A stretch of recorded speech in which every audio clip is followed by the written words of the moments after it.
விஜய் அவர்களுக்கு வணக்கம். இந்திய குடிமகன் சார்பாக கூறுகிறேன். தற்பொழுது மேகதாது பிரச்சனை, நீர்வள பிரச்சனை ஓடிக்கொண்டிருக்கிறது. 59 வருடங்களாக இரு ஆண்ட கட்சிகள், ஒரு தேசியவாத கட்சிகள் ஒன்றும் செய்ய முடியவில்லை. காமராஜர் பீரியடில் கட்டின அணைகள் தான் இன்றும் தொடர்கின்றன. 59 வருடங்களை விடுங்கள், அந்த 59இல் 25-30 வருடங்களை விடுங்கள், மீதமுள்ள 30 வருடங்களில் அணைகள் கட்டலாம் அல்லவா? நம் தமிழ்நாட்டில் உள்ள அறிவாளிகள் எவ்வளோ பேர் இருக்கிறார்கள், இன்ஜினியர்கள். நம் திருச்சியில்தான் கல்லணை கட்டப்பட்டது. இன்று எவ்வளோ நாட்களாக இருக்கின்றன?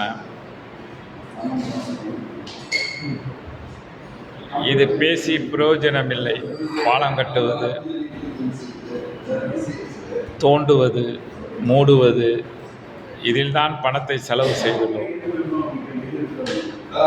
விவசாயிகளுக்கும் மக்களுக்கும் குடிநீர் பிரச்சனை சரிவர செய்யவில்லை. நிறைய இடங்களில் குடிநீர் பிரச்சனை இருக்கிறது. இந்த 30 வருடங்களாக ஏன் நதிநீர் நம் தமிழ்நாட்டில் ஒன்று சேர்க்கவில்லை? இப்பொழுது கூட ஒன்றும் பிரச்சனை இல்லை. சீசனில் தண்ணி வருகிறது. சென்ட்ரல் கவர்மெண்ட்டை பொறுத்தவரை தமிழ்நாட்டில் நமக்கு ஓட்டு கிடைக்கவில்லை, கர்நாடகாவில் தான் நமக்கு ஓட்டு இருக்கிறது என்ற காரணத்திற்காக அவர்கள் இரு மாநிலத்திற்கும் சப்போர்ட் செய்யாமல் ஏனோதானமாக இருக்கிறார்கள். ஒரு நிலையான நடவடிக்கை இல்லை. அனைத்து கட்சி கூட்டம் கூடுவது 59 வருடங்களாக நடக்காதது தற்பொழுது கூட்டி என்ன பிரயோஜனம் சொல்லுங்கள் பார்க்கலாம். கூட்டமெல்லாம் கூட வேண்டாம். உங்கள் அறிவுக்கு தகுந்தாற்போல் நான் கூறுகிறேன்.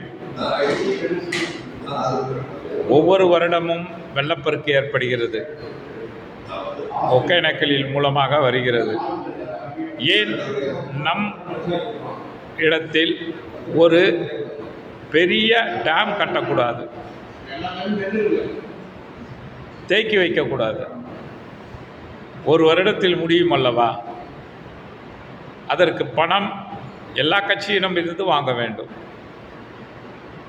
ஜனங்களிடமிருந்தும் வாங்க வேண்டும், அதிகாரிகளிடமிருந்தும் வாங்க வேண்டும், விவசாயிகளிடமிருந்தும் வாங்க வேண்டும்.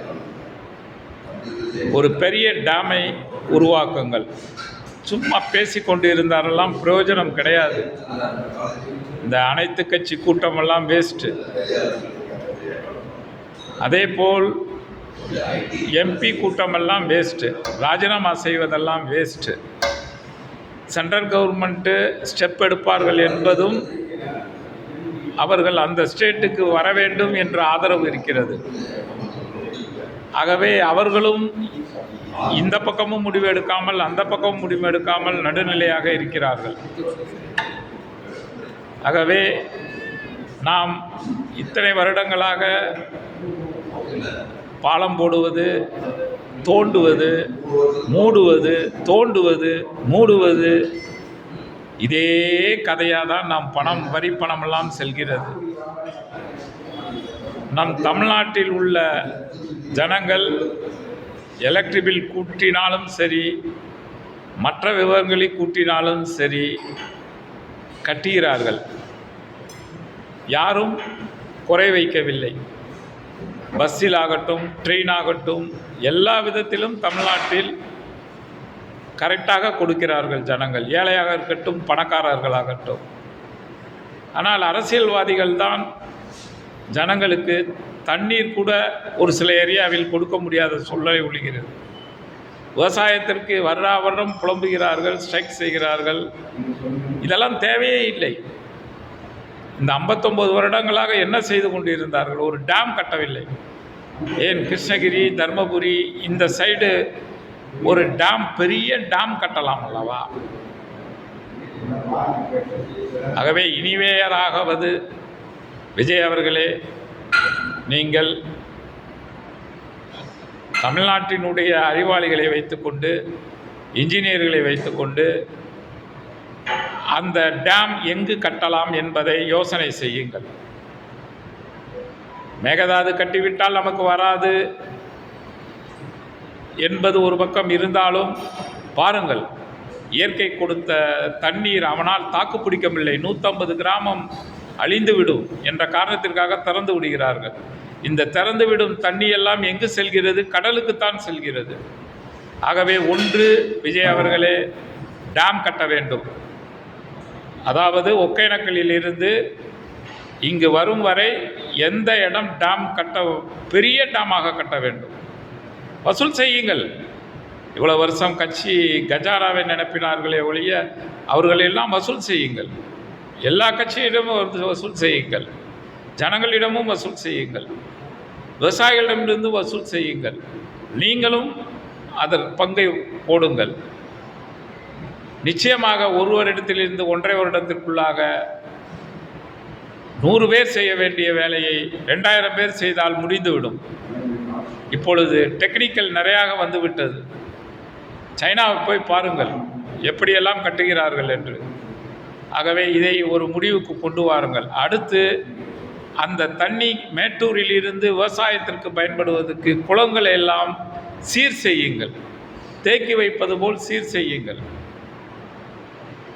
அதேபோல் நல்ல கான்ட்ராக்டாக, என்னை கேட்டால் மெட்ராஸ் சிட்டி மெட்ரோவிடமே கொடுத்து விடலாம். ஏனெனில் அவ்வளவு மழை பெய்தும் மெட்ரோ பாலத்தில் ஒரு சொட்டு கூட தண்ணி கிடையாது. ஆனால் நாம் பல கோடிகள் செலவு செய்து தண்ணி போகவில்லை.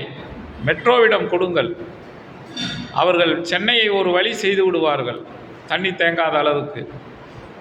ஆகவே இதை தவறாக எண்ணாமல் உடனடியாக சட்டசபையில், இந்த சட்டசபையிலேயே தீர்மானம் நிறைவேற்றுங்கள். எல்லா கட்சியும் கொடுக்கட்டும் டொனேஷன், சென்ட்ரல் கவர்மெண்ட்டும் கொடுக்க வேண்டும். இதை உடனடியாக நிறைவேற்றுமாறு தாழ்மையுடன் கேட்டுக்கொள்கிறேன். மீண்டும் கூறுகிறேன், ஒகேனக்கலில் இருந்து மேட்டூர் வரையும் எந்த இடம் டேம்பு பெரிய டேமாக கட்ட முடியுமோ, நம் தமிழ்நாட்டிலே அந்த டேம் இருக்கக்கூடாது, அந்த அளவுக்கு கட்ட வேண்டும். இருக்காத அளவிற்கு அந்த டேம் கட்ட வேண்டும். அப்பொழுதுதான் அந்த தண்ணியை வெள்ளத்தில் வந்தாலும் சேமிக்க முடியும். சேமித்த பின் அதை நாம் ஜூன் 12ஆம் தேதி கரெக்டாக விவசாயத்திற்கு டெலிவரி கொடுக்கலாம். இதை செய்யுங்கள். மக்கள் உங்கள் பக்கம் ஆதரவு இருக்கும். நிச்சயமாக நீங்கள் தான் வருவீர்கள். இதை அனௌன்ஸ்மெண்ட் செய்யுங்கள் சட்டசபையில். நன்றி, நன்றி, நன்றி, நன்றி.